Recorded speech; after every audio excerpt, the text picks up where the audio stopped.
So I want to take this time and kind of restate some of the stuff I said in my Iron Man review. And basically, in this video, I'm going to talk about why I think the Mandarin idea was so bad for this film. Since I've done my review, other critics have done their review on Iron Man 3. A lot of people share the same opinions I have. Not much, you know, they're not as vocal as I was with me going like, fuck this, fuck that, fuck this. Okay, that was a little over the top. I give you that. I was a little over the top with that review. So a little more calm now. Let me restate some of the things. So other people did the review, and it seems like a lot of people hate it. A lot of people like it. Some people like it, but admit it sucks. And, you know, I understand that. So the Mandarin thing, this is the main topic. And the reason why I'm bringing up this topic is, one, I just got done talking to Andrew on Skype, and we were talking about the Mandarin idea. He's like, I don't see why people don't like this movie just because of the Mandarin idea. What? How do you not get that? Like, how can you not understand someone saying, I do not like this movie because of what they did with the Mandarin? I mean, okay, one, you're not an Iron Man fan. Two, you're not a comic book fan. Okay? I mean, and he's like, well, I thought they did it great, and Mandarin wasn't that big of a deal. Mandarin is Iron Man's greatest enemy.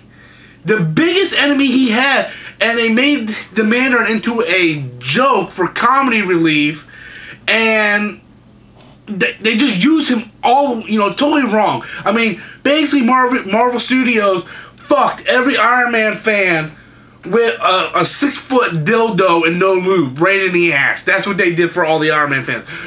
And I tried to explain this with Andrew, and he wasn't getting it. And I was like, dude, if you don't understand that not only are you not a comic book fan, you're not a superhero fan, because you can't grab that concept. And we're going to go over this again tomorrow, because he's going to be hosting a podcast, and we're going to do a debate on this topic, but I kind of want to tell my part right now. So, follow me on Facebook. If you go on my channel, you can follow me on Twitter and Facebook, and I will post the link to the podcast, the debate on this topic tomorrow. But right now, let me explain.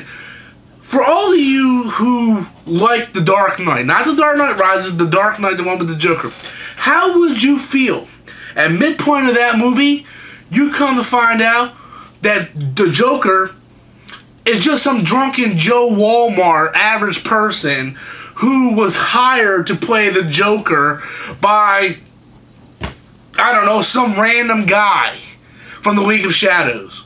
How would you feel that, you know, they show the Joker going, starting tonight, people are going to die. And then when Bruce Wayne finally gets to the Joker, it's just some drunken guy. And he's like, hey, they just hired me to do this. Who hired you? The League of Shadows. You would be upset. Because all through the trailer, they're showing Joker's the main villain, Joker's the main villain, Joker's the main villain, and then boom, you find out that Joker is not the main villain. He's not even in the movie. It was just some gimmick joke they made to cover up the fact that the real villain is the League of Shadows. That's what they did with Iron Man. Every trailer showed the Mandarin. We knew the Mandarin was going to be different from that of the Mandarin we know from the comic books. We knew that. We accepted that from the first trailer. But I thought they could have done something really interesting with this. I thought this was going to be the first time we see Tony Stark in an actual one-on-one fist fight with a villain. And they tore that apart again. And not only did they tear that apart again, but there was no War Machine at the end. I mean, the whole last climax was boring. It wasn't boring. It was exciting to watch, but it was bullshit. And the fact that Pepper came in and she actually had the one-on-one fist fight and killed the main villain. I mean, come on. Pepper didn't have to do that. That didn't need to be in there. So, one, you screw us with the Mandarin, and that's one of the biggest gripes I have, was because Marvel Studios made all the fans look like idiots. And it wasn't smart how they did it. It wasn't smart. It was fucking... They were smart asses for doing it. They want to say, hey, we're going to fuck you. It's no different than what Dan Slott does when he's trolling all these Spider-Man fans. I mean, that's basically what he did. And And if everybody who's fans of The Dark Knight, if they would have done that to the Joker, you would be upset too. If they would do that in Man of Steel and find out that Zod wasn't really Zod, I mean, you can put that same scenario in any film that you like, and you would feel the same way too. Everybody out there has a film they like. Everybody out there watching this video has a film that they like. And if it would have happened in your film, you would feel the same way. But since you are not invested into the Iron Man lore, into the history of Iron Man, you have no attachment to the Mandarin. You don't know who the Mandarin is. You really don't care who the Mandarin is. So when they reveal that he's some drunken wannabe Master Roshi, you're like, ha ha, that's funny. They tricked us, but it's funny. I don't bother me. That's basically the way Andrew went about it. Andrew don't know who the hell Mandarin is. He doesn't know anything about the Iron Man comics. He reads DC mostly, and he's all into Young Justice and so on. So when he wrote me on Skype, like, I don't see why it's a big deal. Dude, how can you not? If you have... the hardcore fans are the ones that are upset. I'm not a hardcore Iron Man fan, but I'm upset about that because they told us we were going to be going with the Mandarin in this film. They made it look like that, and not only did they screw everybody out of it, they could have really led into something special. I do want to clear up that in the last video I made it sound like I was upset because Tony Stark wasn't in the Iron Man suit. I wasn't upset at the fact that Tony Stark wasn't in the Iron Man suit. The fact that he had to, you know, come up with new ideas and kind of MacGyver his way through things, I like that. It's like people complain that Bruce Wayne wasn't Batman enough in Dark Knight Rises, which I love Dark Knight Rises. But I'm gonna get something on that one too. I don't mind that he wasn't in the in the Iron Man suit. What I mind was when we finally got an Iron Man, he was like controlling it remotely. I didn't like that. It's like you didn't really have to have all the Iron Mans run remote control. You know, you could be in the suit toward the end of the movie. I think Batman was actually, or Bruce Wayne was actually Batman more in Dark Knight Rises than he was in Tony Stark as Iron Man in this film. And another thing that really bothered me about this movie was the ending with him pulling the reactor out of his chest going to surgery. I don't get that. If he could have done that at any time, why did he do it in the second movie when it was killing him? And even in the Avengers movie, he tells Bruce that this little thing is what keeps him alive. And he had a special thing he said about it. He's like, it's a very, it's something privilege. It's like a very terrible privilege. And he made it sound like, you know, this thing is good. And he takes it out. I didn't understand that. And people were like, well, you like Batman Dark Knight Rises. I didn't like the ending to the Dark Knight Rises either. The fact that they showed Bruce Wayne and Catwoman at the end of that film, I hated that. It should have been left with Robin going to the Batcave, Alfred looking and then kind of raising his glass, and then you never see who he's raising his glass to. That would have been the best part, where you can make up your own assumption to who he's looking at. So, I mean, I hated the ending to both films, Dark Knight Rises and Iron Man.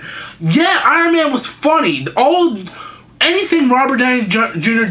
does in the Marvel Universe is funny, is good.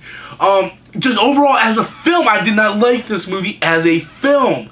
Not to say that there's not good parts in it. I mean, there's good parts in it. Just some things, like the beginning is taken way over top with the nerdy guy and the horrible music and Happy with the long mullet. I mean, just some things is just so corny, and it feels like almost like we're going back to the Silver Age of comics with these movies. I wanted them to take a somewhat more of adult tone for it, especially since you know Tony Stark's going to be, you know, a walking comedian through the rest of the movie. And just the Mandarin thing really messed up, really bad. They missed a blown opportunity, and the reason why I say they missed a blown opportunity. After The Dark Knight Rises, even those of you who do not like The Dark Knight Rises, people go around quoting Bane. I mean, you go anywhere, people are dressed like Bane, they're quoting Bane, like, you know, this gives you power over me? Or, you know, all this. I mean, I remember seeing it with Adam, Joel, Jigsaw, and Joey T, and all of us, man, for the whole 3-4 days that we were together filming last year, we all quoted Bane all the time. Joel doesn't even like the movie, and Joel liked Bane's quotes. I mean, he was even coming up with quotes for me to do because we were going to do this little spoof. And they really had that with the Mandarin. The Mandarin has some good quotes in the trailers, like, you know, some people call me a terrorist. I consider myself a teacher. And he had great quotes, especially in the little vignettes they shot throughout the movie when we thought the Mandarin was real. And then come to find out it was just a joke. They really could have done more with that character and made that character really stand out and be special. And they just squashed it and put the lid on it. And I felt that was a huge problem with the studios with them doing that. So I hope this clears up a little bit more. I just think overall the movie isn't that good. Also, I said the movie was probably the worst comic movie of all time. You guys more kindly said, hey, what about Lex from Batman Returns? Okay, it's not the worst comic movie of all time, but it's not really the best. I mean, it's up on the list. It's in the top 10 worst comic films of all time.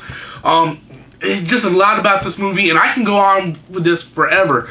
So, that's all I have. Be sure to like me on Facebook, send me a friend request, follow me on Twitter. Once I get done with the debate podcast with Andrew tomorrow, he's going to post it, and then I'll have the link on my Facebook and Twitter. Also, after watching this video, did you kind of get the idea of what I was talking about with the Mandarin? Please let me know in the comment box below. Until next time, guys, I'm Storm Zink, and that's my opinion.